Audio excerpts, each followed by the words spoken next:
Alrighty y'all, today I'm working on a GE XL44 gas stove. This XL44 is really a generic model number. I'll show you where to locate right now the actual model number of this particular stove, and you'll likely find it down here on your GE stove. You see that down there? You pull the bottom drawer out, this drawer, and you'll be able to find the actual model number. Mine's right there. There you go. Okay, so what I'm working on today is, I bought this gas stove off of Craigslist. I needed one, and I'm frugal, so I wait until one comes at a low price that doesn't have many problems, and I purchase it. So I got this for $50. But right down here, it's got some rust. On the trim, I'll go across here. You'll see it here too. It's on the trim that holds this glass up. So the glass sits on this. So I'm going to remove the door and remove this trim, and I'll see what I want to do with it. I'm not sure if I'm going to spray paint it or what I'm going to do, but I might just touch it up. So, okay, so that's what I'm doing today, and I'll show you how I remove the door in just a minute here. The way you remove this oven door is to pull it to this position, what's called the broil position. So the first time you open the door, it'll naturally want to set right there.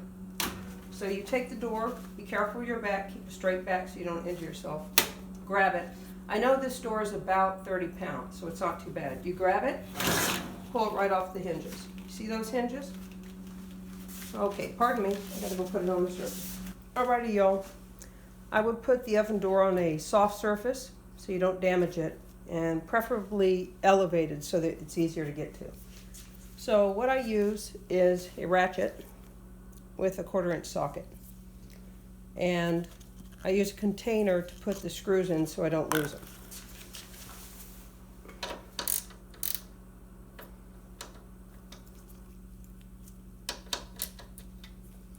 So loosen each screw just a little bit so there's equal pressure displaced from the oven door. There's a total of 8 screws at the bottom of this particular oven door.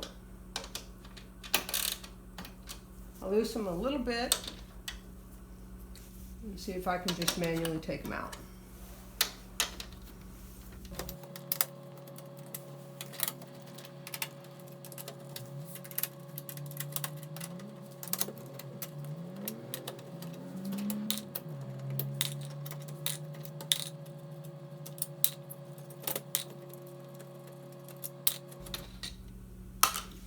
Okay, and then gently and evenly. So don't pull more to one side than the other. Evenly pull her off. There you go. That's how you remove it. And I'll show you how to put it back on when we get there. It's the same way, although this glass is displaced a little bit up, and I'll show you that when we get to that point. All right, y'all, we're gonna put the bottom oven door trim back on now. And I'll show you what I do. I'm going to lubricate the screws before I put them back in, because I want to be able to take them out easily, and plus it prevents rust. So take a little bit of silicone spray and spray it into a small container like that, and I use a Q-tip. I reuse this, so I'll probably use this in now. Spray it in. You don't need much. And I soak the screws, or I put some on the screws. But what I'm going to do first, so we're going to do that in just a minute. Let that little Q-tip soak in there. To put the trim back on,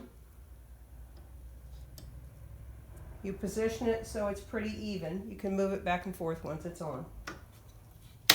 You put it on just like that.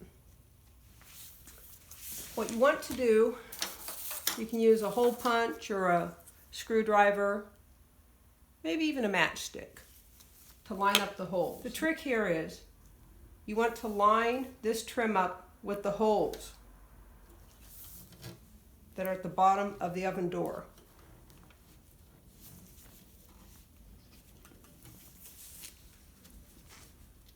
Which is a little difficult because the glass is displaced up a bit. So what I do is I take a hole punch, small screwdriver, something that'll fit through those holes, help me move the trim to where it needs to be to line it up with the screw holes.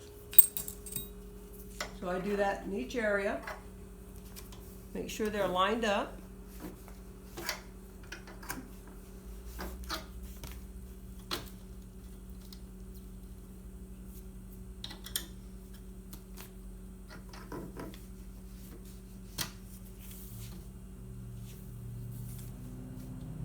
That looks pretty good.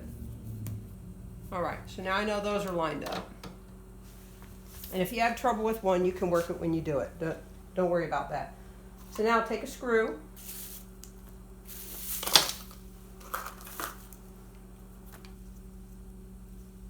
Put a little bit of silicone lubricant on it. Just like that with the Q-tip. Take the screw, lift the glass up just a bit, and push the trim to the bottom of the door. You put that screw in. Don't put it in all the way, just a little bit. And you do the next one.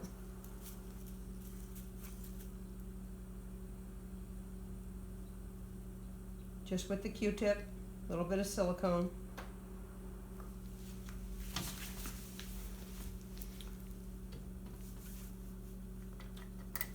Make sure the holes are lined up. There you go.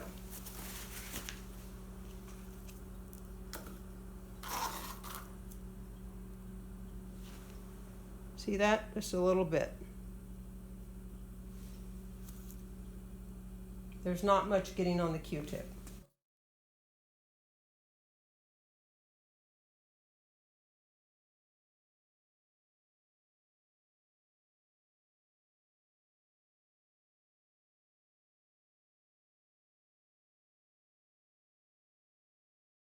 These are more important to get first than these because you have to raise the glass a little bit. So don't do these first at either end. Leave those for the last. So these are done. Now let's see. You can put these in too. It's easy to raise the trim on the side here. This moves up and down a bit. So that's why it's easier to leave the ones on the side till the end.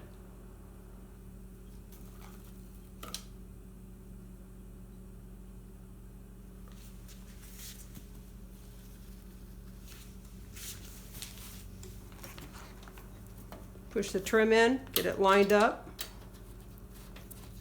start the screw. Again, not all the way, don't put the screw all the way in.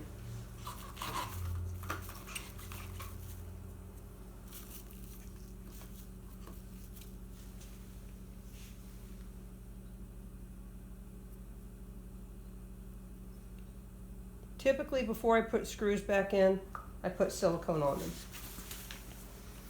Push that trim in on the side trim, put the screw in.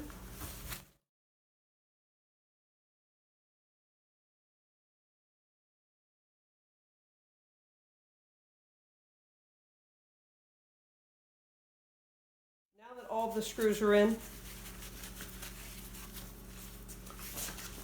again, I'm just using a ratchet, 1/4 inch socket.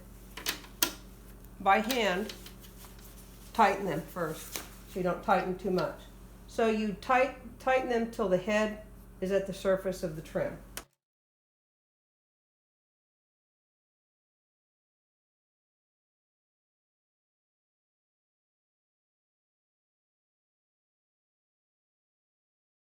I always check to see which way this is going, the ratchet. Lefty-loosey, righty-tighty. So now, tighten just a little bit, each of them. Remember, there's glass under here.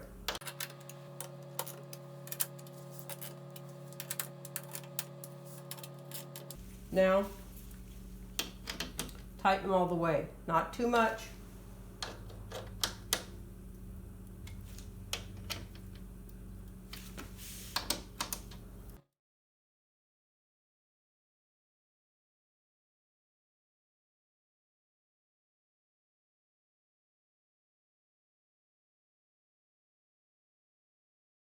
There you go. All right, she's back in.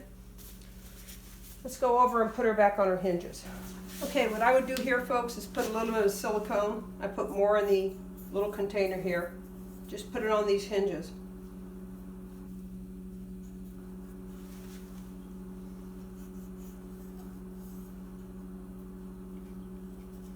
Any moving parts, put it on.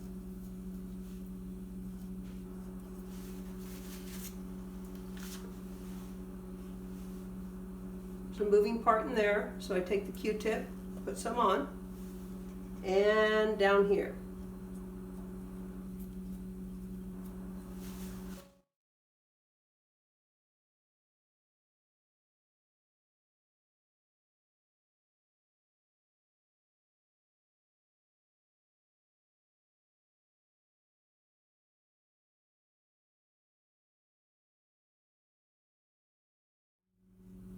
Okay.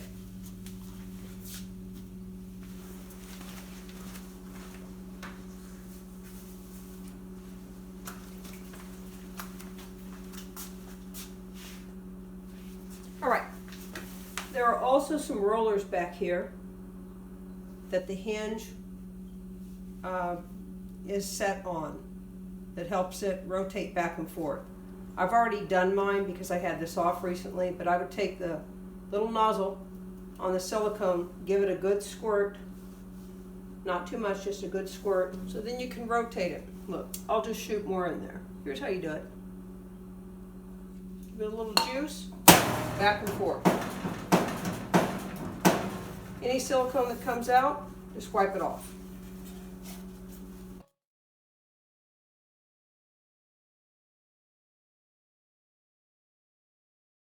Same thing. Rotate that hinge. So if you have a squeaky oven door, that should take care of it. Make sure those hinges are in their broil position, which is out. These hinges will be slippery now because of silicone. Okay, y'all, I washed my hands because after you touch that silicone, and I was using my fingers to apply it, your fingers will be a little slick. You don't want to drop that door when you're putting it on. All right, arms in the broil position.